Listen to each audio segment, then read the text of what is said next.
십자가의 은혜가 없었으면 죄 용서와 구원도 없고 그리스도인이라는 단어도 없었을 것입니다.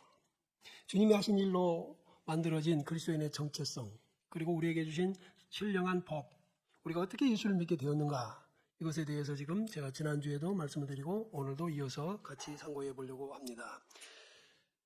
그냥 교회 다닌다는 게 그런 건가? 많은 사람들, 또 많은 예수 믿는 사람들, 그 중에 하나, 이게 아니라 내가 어떻게 그리스도인 되었는지, 이것은 정말 기가 막힌 기적 중에 하나입니다. 먼저 이 사실을 여러분 믿게 되시기를 축복합니다.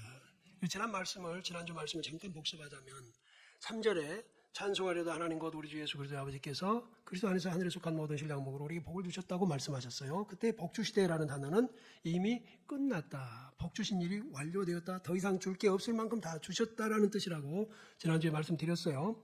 그러므로 지금 우리는 복을 구하는 게 아닙니다. 야곱의 아버지, 에서의 아버지, 이삭이 이 두 아들에게 축복하는 장면을 우리가 한번 떠올려 보자면, 이삭은 야곱이 큰아들 에서인 줄 알고 축복하지요. 그런데 어땠어요? 복을 남긴 게 아니에요. 나중에 큰아들 에서가 사냥하고 돌아와서 아버지 접니다 했지만 네가 누구냐? 그러면 남은 복이라도 좀 주십시오. 남긴 복이 없다 그랬어요. 더 이상 구할 게 없다는 뜻이에요. 이 사실을 기억해 보십시오. 예수 믿는 사람들이 복을 기도하는 것은 성경을 잘못 알고 있는 거예요. 그렇게 가르치는 목사가 있다면 그건 가짜예요. 우리는 복을 받았으니까 복 받은 자답게 예수를 믿어야 돼요. 그러지 못하니까 아직도 이 기독교가 이렇게 저급한 차원에 아주 화가 난 일이에요. 저는 요즘에 유튜브에서 한국에 와가지고 놀래는 사람들의 사연을 담은 그 영상들을 즐겨봅니다. 시간만 되면. 다른 국내 뉴스 복잡하고 어떤 거 저런 거 그러는데, 심지어 미국, 일본, 독일, 영국, 프랑스 이런 사람들이 한국에 와가지고 세상에 이런 나라가 있느냐. 어제는 외국인들이 볼 때 한국에 놀라운 10가지를 했는데, 치안, 세상에, 아니 이런 사람도 있어요. 조그만 학생이 이어폰을 끼고 핸드폰을 손에 들고 가니까 놀라는 거예요. 어떻게 저럴 수 있느냐. 저는 저게 왜 놀랄 거린가 하고 이렇게 봤더니 외국에서 그럼 훔쳐 도망가 버린 거예요. 핸드폰을. 여러분, 우리 대한민국이 짧은 기간 안에 엄청나게 은혜를 받았어요. 제 이 평생에 저는 풀뿌리도 먹어봤는데 이렇게 배부른 나라가 되고 쌀이 남아가지고 쌀로 술을 해먹자고 그러고 이런 나라가 된 거예요. 예? 불과 1980년대만 해도 삼천리가 초만원 된다 그러면서 자식을 못 낳게 했어요. 자녀 못 낳게 했다고. 그런데 불과 20, 30년 후에 이제는 한국의 인구가 절벽이 들어간 거예요. 이렇게 급격한 변화와 아쉬움들이 많은 나라지만 우리의 사랑하는 조국은 3.1절을 비롯해서 수많은 민주화운동의 과정을 거쳐서 오늘에 이르는 줄로 믿으시기 바랍니다. 이 나라를 사랑하시고 이 조국을 여러분 자랑거리로 살고 알고 사셔야 됩니다. 일본인 주부가 딸의 집에 부산에 오셔서 한국에 있는 이 선물들, 김치 이런 것들을 기념품으로 가서 친구들 나눠주겠다고 사는 모습을 보면서 세상에 언제 우리 대한민국이 이렇게 됐나. 옛날에는요, 우리 어렸을 때는 염치도 미제다 그랬어요. 그런 말 아시는 분 계세요? 젊은 분들? 무슨 말인지 모르죠? 염치도 미제다. 무슨 말인가 하면 미제는 좋다는 뜻이었어요. 그러니까 염치 없는 행동에 대해서 비꼬느라고. 근데 지금은요, 미국 갔다 온 사람이 선물 사올 필요 없어요. 여러분, 제가 2010년도인가 미국 갔다 오면서 제 여동생이 우리 교구들 선물하라고 가방을 얼마나, 지금은 미국 사람이 한국에 사가더라고. 맞죠? 그러니까 제가 다음에는 그냥 올 테니까 이해하시라 그 말입니다. 이만큼 좋아진 나라에서도 헬조선이라고 그러는 거예요. 여러분, 우리 대한민국 국민의 정체성을 가지고 살아야 되는 거 제가 지난주에 말씀을 드렸어요. 그리고 또 하나, 우리 그리스도인들의 정체성이 대단히 중요하다는 거예요. 왜 우리는 예수 믿는 사람으로서의 자부심이 없을까? 왜 눈치를 보면서 예수 믿는 사람들은 식당에서 기도도 못할까? 물론 큰 소리로 동성기도 하라는 얘기는 아니에요. 그러나 본인이, 개인이 왜 못할까? 왜 그걸 부끄러워할까? 왜 구원받은 사실이 그렇게 부끄러울까? 주님은 이렇게 말씀하신 거예요. 네가 사람들 앞에서 나를 부끄러워하면 나도 하늘에 계신 내 아버지 천사들 앞에서 나를 부끄러워할 거다. 자, 그런 면에서 보면 우리가 받는 이 그리스도인이라고 하는 이 존칭, 이 지칭은 대단히 자부심이고 대단히 정말 영광스러운 이름인 것을 먼저 가슴에 새기시기를 바랍니다. 이제 여러분 복 달라는 기도는 하지 마시고 받은 복 가지고 복 받은 자답게 살아가는 성도가 되시기를 축복합니다. 자, 그러면 오늘은 4절 이유를 살펴보겠습니다. 먼저 4절 시작.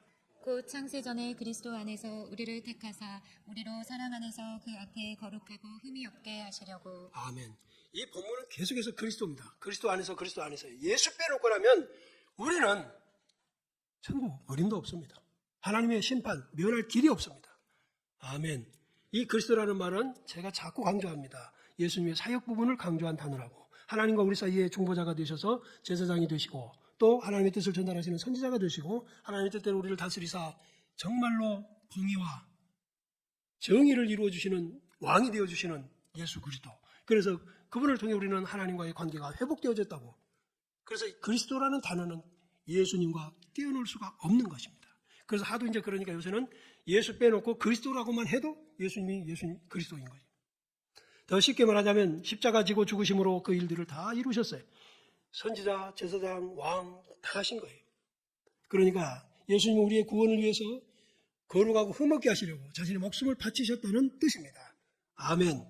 그러니까 그게 목적인데 하나님의 성령이 우리에게 임하시면 우리를 거룩하게 하시고 우리를 흠없게 하시려고 역사하고 계시는 것입니다. 그러니까 예수 믿는 사람들은 시간이 가면 갈수록 더욱 거룩해져야 되고 더욱 흠이 없어져야 된다는 거예요.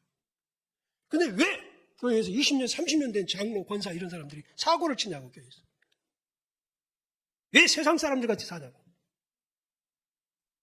성령을 거부한 것이. 세속적인 질서 속에서 하는 거예요. 교회의 직분은 계급이 아닌데. 사울이 왕이었어요. 왕 되기 전에 얼마나 겸손했습니까? 왕이 되니까 자기 마음대로 하는 거예요. 그래서 버림받은 거예요. 목사 마음대로 할 수 있어요. 그러나 버림받기 싫으니까 조심해야지. 여러분도 나름 왕입니다. 여러분이 고집 부리면 달릴 사람이 없어요. 막을 사람이 없다고. 꺾을 사람이 없어요. 왕이에요. 그러나 하나님께 버림받을까 두려워요. 고집을 하나님 앞에서는 꺾으시기 바랍니다. 다윗은 사울을 이어서 왕이 되었지만 두려운 선대의 모습을 보고 하나님 앞에 꼼짝달싹 안 합니다. 여러분도 성경에 나와 있는 이런 모습들, 처참한 모습들을 보면서도 마음의 감각이 둔하다면 큰일이에요. 회개하시고 돌이키셔야 돼요. 여기 거룩하고 흠이 없게라는 두 단어가 눈에 띕니다. 그리스도 안에서 우리를 거룩하고 흠이 없게 하시려고 택하셨다는 것이에요. 그럼 거룩은 뭐냐? 하나님을 향한 것이에요. 흠이라는 것은 사람을 향한 온전함으로 저는 이해하게 됩니다. 거룩이 무슨 뜻이라고 제가 자꾸 반복한 건 아시죠? 다르다, 분리되었다. 그러면 다르고 분리되어서 그러면 내버려 둬버리냐? 그게 아니라 왜 하나님은 우리를 구별하시느냐? 왜 이렇게 분리시키느냐? 하나님께 오도록 하나님과 하나가 되도록 하는 겁니다. 전에 저쪽에 섞여 있었지만 이제는 이쪽 편에 와서 하나님 편에서 살라는 거예요. 전에는 세상 편이었지만 이제는 하나님 편에 살라는 거예요. 전에는 마귀에게 속했지만 이제는 하나님께 속하라는 거예요. 할렐루야. 여러분 그렇게 사시기를 바랍니다. 살고 계셔야 정상인 거예요. 무엇이나 거룩하신 하나님과 접촉하면 거룩하게 됩니다. 구약에 성막을 지어놓고 하나님은 거룩하게 구별해 놓으시고 그것에 아무렇게나 와서 접촉하지 못하도록 울타리를 쳐놓으신 거예요. 여러분 그런데 우리가 하나님과 접촉했어요. 주 예수 그리스도 안에서 우리는 거룩하게 된 거예요. 울타리로 막아놨는데 우리는 정문으로 들어가서 하나님의 허용을 받은 것입니다. 언제 그랬다고요? 무엇 때문에 그랬다고? 우리가 세상에 오기도 전에 창세전에 그랬고 무엇 때문에 그랬다고요? 우리는 허물이 많고 죄도 많아. 오죽하면 여기 거룩하고 흠이 없게라는 말 속에는 거룩하지 못하다는 말이 전제되어 있고 흠이 많다는 것이 전제되어 있어요. 그런데도 불구하고 우리를 어떻게 하나님을 택하셨고 하나님의 거룩하신 존재에 드나들게 하셨는가? 예수 그리스도. 그분의 십자가의 희생. 똑같은 건물이지만 성전은 다릅니다. 똑같은 건물이지만 똑같이 벽돌로 나무로 지은 건물이지만 그것을 예배하는 장소로 쓰면 하나님이 특별히 보호하시는 곳이 된 것입니다. 똑같은 사람이지만 제사장은 거룩합니다. 구별되면 다른 것이에요. 외모가 다른 것이 아니라 하나님께서 쓰시기 때문에 다르고 하나님께 나아가기 때문에 다른 줄로 믿으시기를 바랍니다. 그래서 하나님은 외모로 보시는 게 아니라 하나님을 향한 중심을 보시는 거예요. 너는 외모로 보지만 나는 중심을 본다. 아멘. 그런데 우리 많은 크리스천들이 외모 가꾸기에는 돈을 많이 쓰고 시간을 할애하면서도 하나님이 보신 데는 중심을 갖고는 일에는 관심도 없어요. 네 그러려면 그래라는 식이지. 하나님을 존중하시기 바랍니다. 우리 하나님을 존중하며 살면 하나님도 우리를 존중해 주실 때, 왜 요즘에 교인들이 기도하면서도 응답받을 것을 생각도 안 하고 기대도 안 하고 응답받았다는 간증도 그렇게 드문가? 왜 그런가? 우리의 중심이 하나님 앞에서 그렇게 돼 있어요. 하나님은 우리가 기도하면 들어주십니다. 아버지세요. 우리가 기도를 스스로 한 게 아니라 기도하라고 가르쳐 주시잖아요. 신약성경에서 예수님이 기도하라고 가르치고 요구하신 게 얼마나 많은가 봐요. 그럼에도 불구하고 왜 기도를 하는데 응답 안 해주시냐? 아니요. 우리의 문제가 심각하다는 것이죠. 하나님은 우리 인간과 다르십니다. 다른 신들과도 다릅니다. 다른 신이라고 하는 것들은 모두 인간이 만들어낸 것이고 가상적인 것들입니다. 우리 하나님은 이런 것들과 다르기 때문에 하나님. 아멘. 제가 지난번에 영이신 하나님에 대해서 말씀드렸어요. 하나님이 영이신 것은 하나님은 세상의 창조주기 때문이에요. 세상에 존재하는 수많은 종교의 교주들, 그들이 섬기는 신은 전부 물질이에요. 하나님이 만드신 물질이에요. 하나님은 영으로서 비물질적 실체, 물질이 아닌 분이지만 분명히 존재하시는 그분. 아멘. 그러므로 그분이 인간들이 죽음에 들었고 영혼을 사모하는 차원에서 만들어낸 종교는 물질로 만들어진 거예요. 차원이 달라요. 그럼 왜 안식일, 주일이라고 하느냐? 왜 이날이 거룩하다고 하느냐? 역시 하나님과 관련이 되기 때문에 거룩한 것입니다. 아멘. 똑같이 한국은행에서 나왔는데 왜 헌금을 거룩하다고 구별하느냐? 하나님께 바쳐진 거예요. 아멘. 똑같은 24시간인데 어떤 날이 왜 그렇게 거룩한 날이냐? 하나님께 바쳐진 시간입니다. 여러분이 하나님께 나아가면 하나님 바로 그렇게 거룩하게 우리를 받으신 줄로 믿으시기 바랍니다.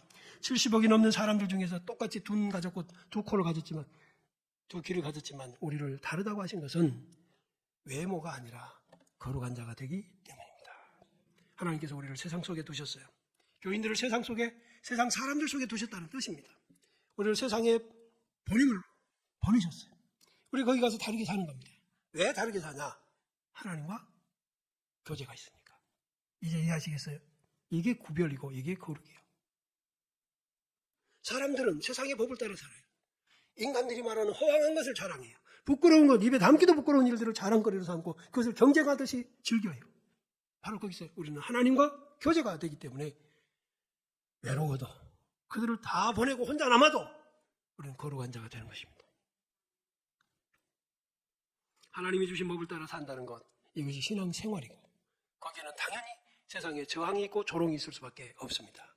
그때 여러분 답을 구하고자 하신다면 예수님을 보십시오. 절대 진리이신 주님이 세상에 환영받지 못했습니다. 그분을 죽여 없애려고 하잖아요. 하물며 그를 따르는 우리는 무슨 쌍수를 들고 환영할 거라고 생각하십니까? 헛된 망상 버리고 우리는 그래서 그리스도인으로서 훈련을 받고 담대하게 군사로 나아가야지. 전쟁으로 오는 군인은 사방에서 언제 포탄이 터지고 총알이 날아올지 모르는 초긴장 상태로 살아야죠. 제가 오늘 새벽에도 말씀드렸어요. 지금 내가 건강하다는 말은 세상에 병균과 바이러스가 없다는 뜻이 아닙니다. 있어도 내가 지금 건강해. 그렇죠? 그 말은 언제 병들지 몰라. 그러니까 우리는 음식도 가리고 너무 무리하지 않고 절제하는 삶을 사는 것이에요. 이스라엘 나라가 서쪽으로는 지중해고 저 북쪽, 동쪽, 남쪽까지는 전부 강대국들에 둘러싸여 있어요. 적어도 그들을 해볼 수는 없어, 스스로는. 그런데도 불구하고 하나님은 그들을 그곳에다가 두시고 얘들아, 너희의 강함은 나와의 관계에서 나온다. 하나님과의 관계. 하나님 앞에 말씀을 지키는 하나님의 백성다워질 때 그들은 국경을 염려할 거 없습니다. 항상 하나님 지키시죠. 그러나 까딱하면 우리 그리스도인들은 하나님이 주신 복을 누리는 과정에서 직장을 찾는 것도 달라야 됩니다. 자기 생업을 찾는 것도 다른 방법으로 합니다. 왜? 하나님은 직장을 통해서 물질 버는 법을 주셔요. 물질도 얻게 하시는 것이 바로 일반적인 모습인 것 같아요. 그러나 세상 사람들은 하나님과 상관없이 돈만 벌지만 그리스도인들은 돈을 좀 덜 벌어도 하나님과 상관이 있는 길을 선택하는 거예요. 그것이 신앙인의 모습이에요. 이미 복받은 것을 깨닫고 사는 사람이라면 이제 무엇을 하든지 주의 법 안에서 합니다. 그러면 모자라는 부분 하나님 채우십니다. 하나님이 기뻐하실 것입니다. 아멘.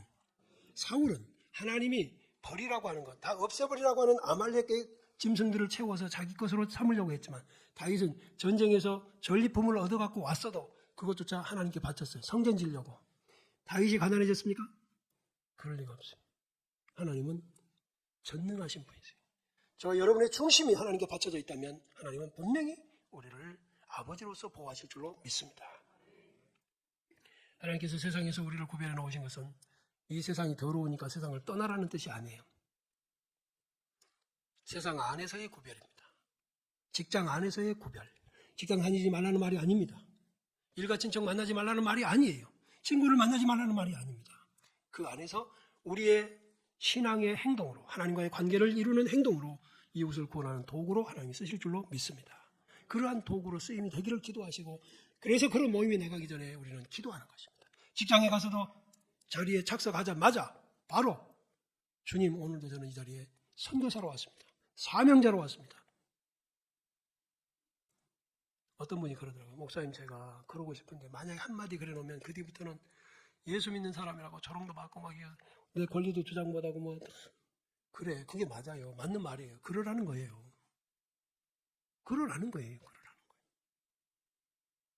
똑똑한 거예요, 거기까지. 그럼 우리는 손해만 보나요? 그래요, 손해만 보세요. 근데 하나님이 다른 방식으로 채우신다고. 어느 부모가 자기 자식이 얻어맞고 사는 걸로 거지같이 사는 걸 지켜만 보겠습니까? 지레 겁먹고 자기 생각으로 미리 세상과 타협하고 자기가 크리스천인 것을 신분으로 숨기고 비겁하게 살면 하나님 책임지시겠습니까? 말씀의 테두리 안에 살면 성령이 역사하십니다. 믿으시기 바랍니다. 성령이 역사하시, 우리의 생각과 마음을 주장해 주세요. 그래서 우리의 판단이 오류가 없게 하세요. 멀리 보게 하시는 겁니다. 더 밝게 보시고 보게 하시고 더 넓게 보게 하셔서 그리스도인들을 옹졸한 사람이 아니라 큰 사람이 되게 하십니다. 그렇게 사는 삶의 열매가 평안입니다. 아멘. 아멘. 조롱과 왕따를 당할 수는 있어도 평안합니다. 그리고 그 순간 지나고 나면 그들이 반드시 돌아와 예수님을 강제로 무릎 꿇렸던 사람들이 그 입이 하나님 앞에 꿇리고 입이 예수님을 주라고 부르게 하신 같이 여러분에게도 하나님께서 반드시 그렇게 하시리라고 믿으시기 바랍니다. 이미 그렇게 경험한 이들이 있어요.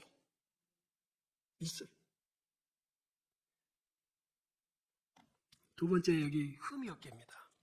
거룩하게는 여기 그리스도 안에서 이렇게 말씀과 성령으로 우리를 만들어 가실 것이고, 또 하나, 두 번째, 흠이 없게. 이거 인간관계에서 결점이 없다는 말입니다. 아니, 어떻게 인간이 결점이 없을까? 말의 실수도 있고 순간적으로 화도 나는데 말입니다. 여기에서 흠이 없다는 말, 도덕적으로 윤리적으로 우리가 점점 완전해지고 성화되어 거룩해져 간다는 뜻입니다. 어떻게 또 그럴 수 있죠? 이것을 여러분, 우리가 스스로 이뤄내는 게 아니에요. 그래서 하나님 우리에게 이렇게 말씀을 주시는 것이고, 이렇게 말씀을 주시는 것이고, 이 말씀이 여러분의 삶의 순간마다 생각나게 하시는 성령의 역사가 끊이지 않는 줄로 믿으시기 바랍니다. 우리 화됩니다. 그런데 순간 성령께서 얘야 가르쳐 주시고 생각나게 하세요. 그 화를 잘 내던 사람들 점점 바뀌어요. 예수 믿는 사람이 교회 다니면서 안 변했다는 말은 그가 예수를 소위 말해서 개 떡같이 믿었다는 말이에요. 알겠죠? 부끄러운 줄 알아요. 그런 사람들 때문에 예수 믿는 전도가 어렵다고. 전도가.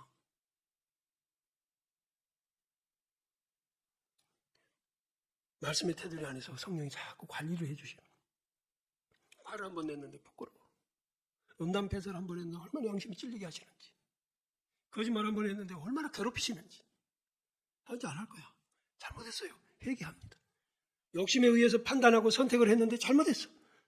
그거 안 되잖아. 다시는 안 그러겠습니다. 회개하고. 그게 바로 흠없게 만들어 가시는 하나님의 역사예요.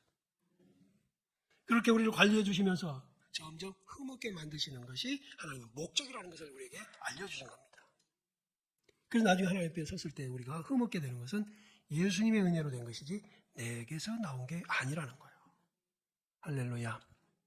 제가 신학대학원을 졸업할 때 참 우여곡절 많이 겪어서 마지막으로 그 학사모를 쓰고 이제 사진을 찍는데 제 아내에게 제가 씌워줬습니다. 그리고 찍어놓은 사진. 지금 보면 촌스럽게 짝이 없습니다. 옷단벌 우리는 제대로 사입을 형편이 못했었으니까. 제 머리도 집에서 옷감 자르는 가위로 제 아내가 잘라줘가지고 이렇게 삐딱하게. 근데 희한하게 그 후로 언밸런스가 대한민국에 막 유행을 탑니다. 제가 왜 그렇게 했을까요? 학교를 졸업한 사람은 전데 그러나 졸업하게 뒷바라지를 해줬던 사람은 아니니까. 우리가 하나님 앞에 가서 흠없다고 하는 건 뭐 때문에 예수께 영광을 돌릴까요? 내가 그렇게 된 것은 우리 주님이 나를 위해 죽으셨기 때문에, 말씀과 성령을 보내셔서 끊임없이 우리를 홀로 두지 않으시고 흠없게 하셨던 그 은혜 때문에.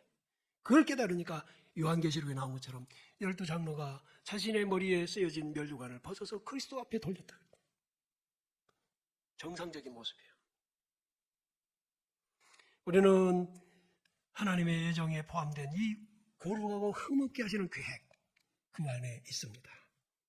그래서 지금도 그 복을 누리고 있는 것이죠. 복 중의 복, 하나님 나를 다듬어 주고 계시다는 거예요. 나를 붙들고 계시다는 것이죠.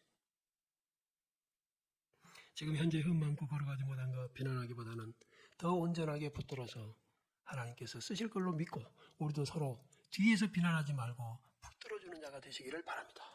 모든 일을 사랑으로. 아멘. 그 어떤 A라는 그리스도인이 돌아다니면서 말씀을 피웠다면 모든 그리스도인이 욕먹는 것입니다. 결과적으로는 교회의 전도의 문이 막히고 하나님의 거룩하신 이름이 손해를 보는 것이죠. 그러므로 우리는 그들을 비난할 것이 아니라 붙들어줘야 하고, 또 하나, 나 역시나 흠이 많으니까 언제 어떻게 실수했는지 모릅니다. 그렇죠? 저는 제가 나이가 좀 있어서 입이 머리하고 따로 노는 줄 알았더니 요즘엔 젊은 분들도 다 그 유행을 타는 것 같아요.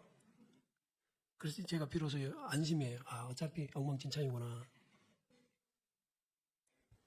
서로 붙들어 주는 거예요. 말이 좀 삐딱하게 나가면, 아, 그게 아니라 이렇게 좀 해줘야 되는데, 아, 그 사람은 헛소리 하대. 막. 벌써 조기 치매가 왔나 봐. 자기도 그래.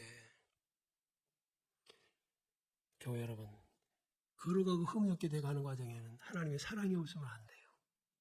하루아침에 되는 거 아니잖아, 우리가. 그러니까 하나님이 우리를 사랑하시고 붙들어 주시는 거예요. 그러니까 지금도 우리는 그 사랑 안에 있어요. 그 관심 안에 있어요. 할렐루야. 마치 부모가 어린 자녀를 삐덩어리에서부터 계속해서 관심을 놓지 않고 길러주시는 것처럼. 얼마나 감사합니다. 얼마나 행복한 그리스도인이냐. 여러분 한 분 한 분이 그렇다고요.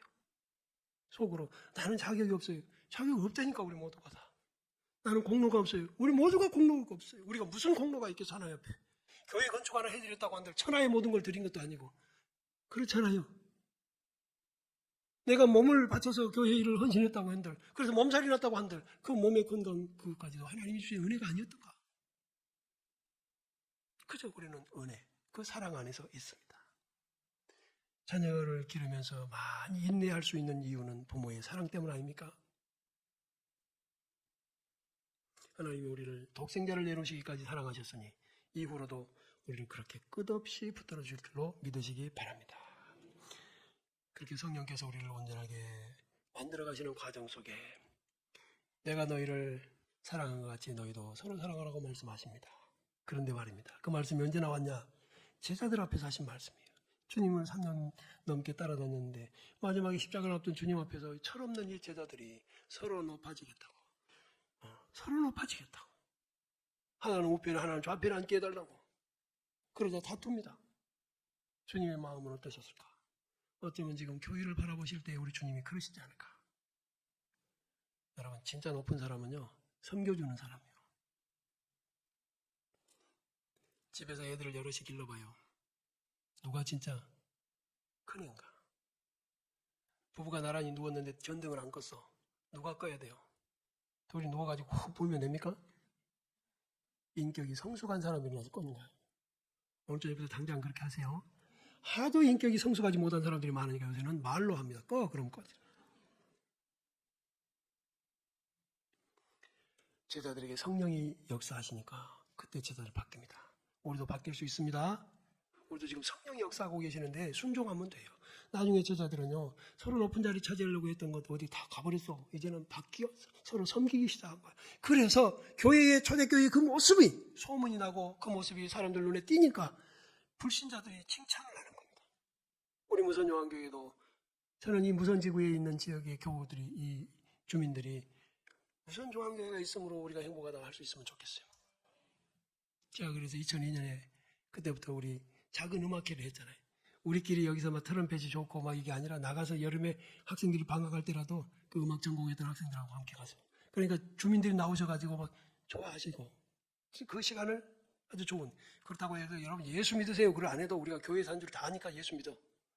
사랑하는 형제와 자매 여러분, 우리의 존재의 목적, 하나님께서 거룩하고 흠이 없게 하시고 우리를 통해서 또 다른 사람들을 주께로 불러들이는 것이 목적입니다.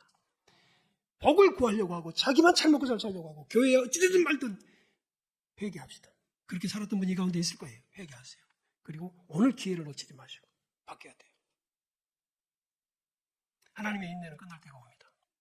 세상의 모든 것들 다 끝나요. 하나님께서 우리를 만들어 가실 과정을 서로 우리는 살피면서 저 사람도 이렇게 다듬어지는구나.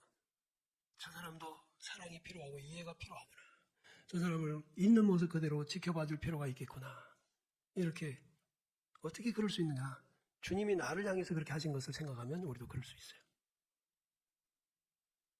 아직 만들어지지도 않은 그릇을 보고 부족하다 흠이 없다고 말하는 것은 속단하는 것입니다. 요리를 할 때도 다 만들어지기까지 기다려야 합니다. 소금부터 쳐놓았는데 그냥 주워 먹더니 짜다고만 하면 안 되죠. 다른 양념들이 다 들어가서 주물러야 조화가 이루어질 것이니까 그때까지 기다리는 거예요. 하나님은 지금도 우리의 많은 부족함들을 가지고 저 역시 여러분도 마찬가지로 우리는 온전한 게 아닙니다. 그러니까 부족한 게 당연하고 맛없는 부분이 당연한 거고 그래서 우리는 기다리는 거고 나도 그렇고 너도 그러니까 비판 말아야 되는 것이고 한 가지만 말씀드리고 오늘 4절까지로 마쳐야 될 것 같습니다.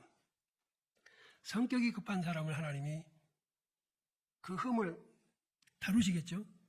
어떻게 다루실 것 같아요? 성격 급한 사람은 옆에다가 누구를 둬야 다스릴 수 있을까? 다듬어질까?